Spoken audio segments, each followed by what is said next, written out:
प्यारे बच्चों नमस्कार। चलिए इस वीडियो में मैं आपको एनसीईआरटी मैथ क्लास 10 प्रश्नावली 1.2 के क्वेश्चन नंबर 3 को हल करना सिखाऊंगा। चलिए सवाल को पढ़ते हैं। लिखा अभाज्य गुणनखंड विधि द्वारा निम्नलिखित पूर्णांकों का एचसीएफ और एलसीएम ज्ञात कीजिए। केवल आपको एचसीएफ और एलसीएम निकाल के दिखाना, चेक नहीं करना है। अगर आपको दो संख्याओं का एचसीएफ एलसीएम निकाल के चेक करना है तो आपको इसके पहले की वीडियो देखनी चाहिए। दो संख्याओं के अभाज्य गुणनखंड करना सीखना तो आपको इसके पहले की वीडियो जरूर देखनी चाहिए। वहां पर आपको इन सब चीजों को अच्छे से पढ़ाया गया है। इस सवाल को चलिए देखते हैं। तीन संख्याओं में कुछ कठिन नहीं, केवल आपको अभाज्य गुणनखंड कर देना है। जो मिल जाए उसके आपको ला करके लिख के गुणन कर देना तो वो आपका एचसीएफ हो जाएगा, और जो मिले और ना मिले उन सबको लिख दीजिए तो क्या हो जाएगा, वो एलसीएम हो जाएगा। इतना ही करना है आपको। चलिए देखिए क्या लिखा है। 12 लिखा सबसे पहले, तो क्या लिखेंगे हम, 12, 15 और 21 तीनों संख्याओं को काट दीजिए। आप लिखिए 12, इसको आप 2 से काटे, 2 छंग 12, 2 से काटेंगे 2 3 6, फिर 3 से काटेंगे 3 एकम 3। अब आपको यहाँ पर एक से काट करके एक आपको लिखना पड़ेगा, या लिखिए या ना लिखिए, आपको एक लिखना पड़ेगा। आपको पिछली वीडियो में मैंने बताया था। यह आपका हो गया। उसके बाद 15 को आपको यही करना है। 15 को 3 से काटेंगे, तीनों 25, 15 हो जाएगा। फिर 5 से काटेंगे, 5 एकम 5 हो जाएगा। यह आपका कंप्लीट हो गया। इसी तरह आपको 21 को काटना है। क्या हो जाएगा, 3 से काटेंगे, 3 7 21, फिर 7 से काटेंगे, 7 एकम 7 हो जाएगा। अब इन सभी संख्याओं के जो गुणनखंड हुए इनको आपको लिख लेना है। क्या क्या, पहले देखिए 12 का क्या आया है।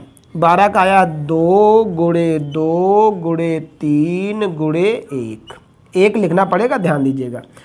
उसके बाद आपका 15 का क्या आया है। 15 का आया है कि 3 गुणे 5 गुणे 1 लिखना पड़ेगा। इस चीज़ को आप दिमाग में बनाए रहिएगा।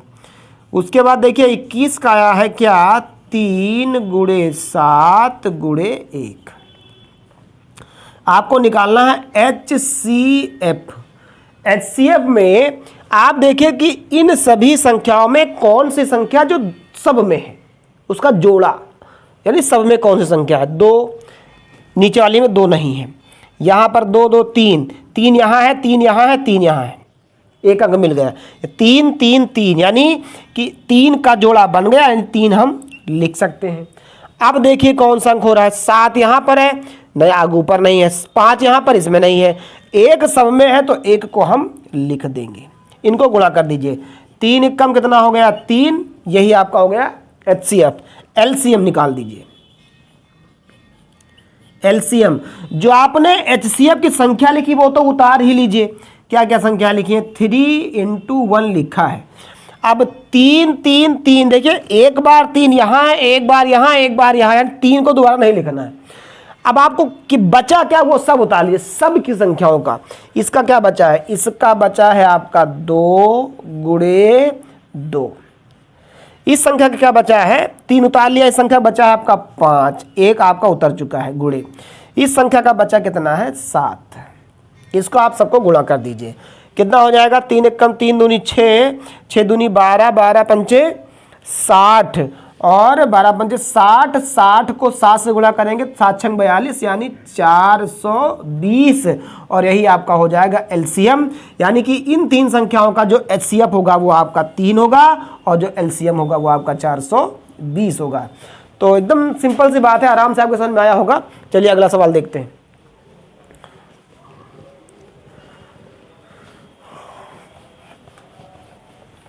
अगला देखिए क्या लिखा हुआ है। अगला लिखा हुआ है 17 23 29। दूसरा 17 23 और 29। अच्छा, ये आप देखिए, ये तीनों अभाज्य संख्याएं हैं। इन तीनों संख्याओं को अगर काटेंगे तो कटेंगी नहीं। अब आप यहां पर एक चीज देख लीजिए, तो इनका मासा क्या होगा, यह आपको कंफ्यूज करेगा। तो आप 17 लिखिए, 17 से इसको काटिए, 17 से काटिए इसको, तो कितना आएगा, 1 आएगा। अब आपको 1 लिखना पड़ेगा। यह चीज़ ध्यान आपको, पहले मैं इसीलिए आपको मैं पीछे बता था कि 1 आपको लिखना पड़ेगा।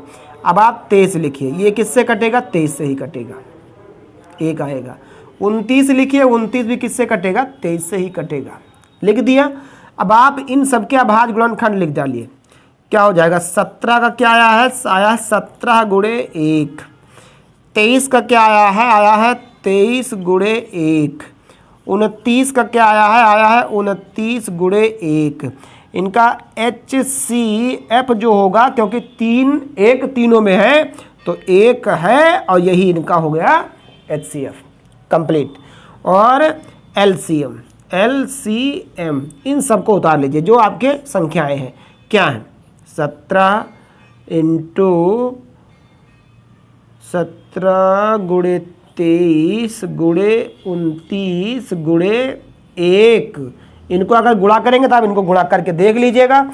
हमने गुणा कर लिया है तो इनका गुणनफल कितना आता है? 11,339 आता है, और यही इनका क्या हो जाएगा? LCM हो जाएगा। इस तरह से सवाल नंबर आपका दूसरा भी कंप्लीट होता है।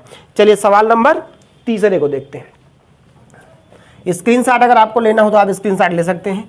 वीडियो को रोक करके स्क्रीनशॉट ले करके और आप अभ्यास करें, कोशिश करें तो आपको समझ में आसानी से आ जाएगा। क्वेश्चन नंबर 3 देखिए क्या लिखा है। लिखा हुआ है 8 9 25। 8 9 और 25। सिंपल सी बातें हैं। 8 को काटिए, अभाज्य गुणनखंड कीजिए। 2 2 चौके 8, फिर 2 से काटेंगे 2 दूनी 4, 2 दूनी 4, फिर 2 से काटेंगे 2 1 का 2। 9 को काटेंगे 3 से कट जाएगा, 3 तियाँ 9 हो जाएगा, 3 1 कम 3 हो जाएगा।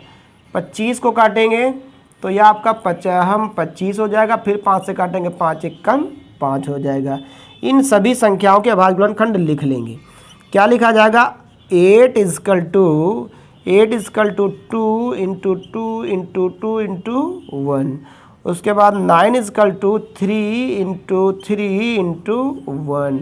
उसके बाद 25 इजकल टू 5 इंटू 5 इंटू 1। कौन सा अंक सब में मिल रहा है? देखिए इसमें सब में 2 2 2, इसमें सब में 3 3 3, इसमें 5 5, यानी कोई अंक नहीं मिल रहा। तो मिल क्या रहा है? 1। तो क्या हो जाएगा? HCF is equal to 1। इसका HCF क्या हो जाएगा? 1 हो जाएगा। तो LCM क्या हो जाएगा?